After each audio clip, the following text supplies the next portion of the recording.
only been at Network Solutions for 4.5, a little less than 5 years, and it's been a lot of fun. I really thought it was going to be a lot about bits and bytes and blinky boxes, and I was a little bit afraid, really, to come over to a technology firm. I was a little bit intimidated.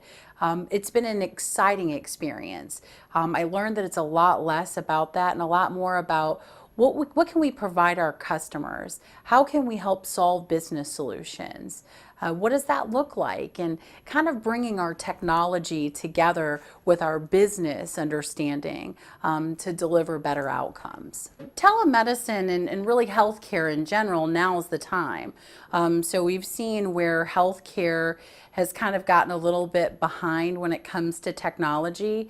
And so now technology and healthcare are really on par. So you're seeing a lot more development. You think about telemedicine, you think about Da Vinci, right? We just want to make sure that our customers have the infrastructure that's built out to support all this new technology that's being introduced into healthcare. So not just telemedicine, but really that entire infrastructure is important, and we're seeing that more and more each day. Security has been a big concern. There's been a lot of regulations around HIPAA, and now security posture has become much more prevalent, so the security products are a lot more robust than what they have been in the past. Cisco has a lot of opportunities to secure the network from the endpoint all the way to the full infrastructure, whether that endpoint is inside the network or outside the network. We have products all the way around for that. So what's really exciting right now with telemedicine is the changes in legislation.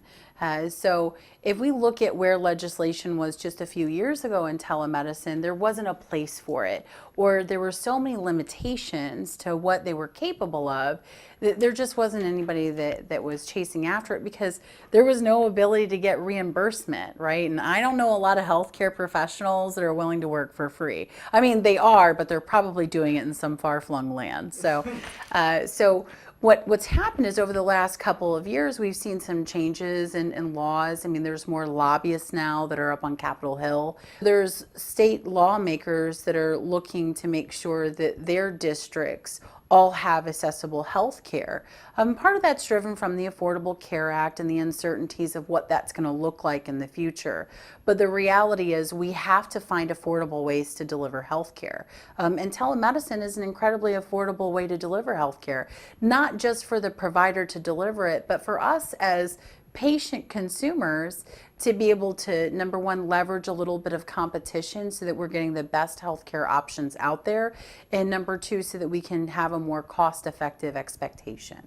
Well, I'm really excited about telemedicine for several reasons. I have a special needs little brother and little sister, so I can see where it would be a lot easier on them and a lot easier on my mom, who's their primary caregiver, if they could get the specialist without having to go drive 2 or 3 hours to get to a neurologist that specializes in some of their needs. Another reason why is I have an 84-year-old grandmother that I adore. And for her, it's difficult. She currently has some health issues that she's seeking treatment at a healthcare provider that's about 4 hours away. And so if there's anything that we could do to help keep her from being in a vehicle for 4 hours all the way there and then 4 hours all the way back, that's a long day for me. I can only imagine what that's like for her. She really struggles with it. So telemedicine is kind of the way to bridge that, so we can break boundaries to be able to get the healthcare into those rural communities, and even sometimes into those not so rural communities where we just don't have that healthcare specialty available. I'm excited about heading up the telemedicine practice. It gives me a chance to really kind of focus in, use some of my experiences with my family, things that I've seen out in the community, and really work with a very special group of people. So today we're seeing telemedicine used from a provider to provider standpoint, meaning that if you go to a rural hospital, and sometimes not even a rural hospital, but when you go to the hospital and maybe you need to see a specialist, you need to see a neurologist, and there just isn't a neurologist available in your area. Having the ability to reach out to a larger healthcare facility or maybe a partnership for that same health system, just a larger hospital, and be able to see one of those providers. It helps keep them from having to transfer you out of your community, away from your support system. So that's one big thing that we're seeing. We're also seeing a lot of use around using it for behavioral med. We have such a shortage in healthcare professionals, especially as it pertains to mental health.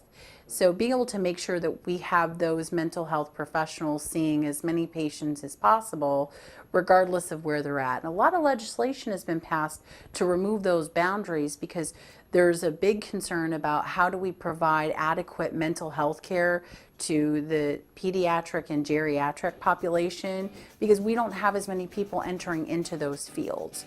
So the provider base just isn't out there like it is for some of the other medical specialties. Healthcare has a lot of unique things to it. So being able to have someone who's dedicated to understanding that business model so that we're delivering on their unique business needs.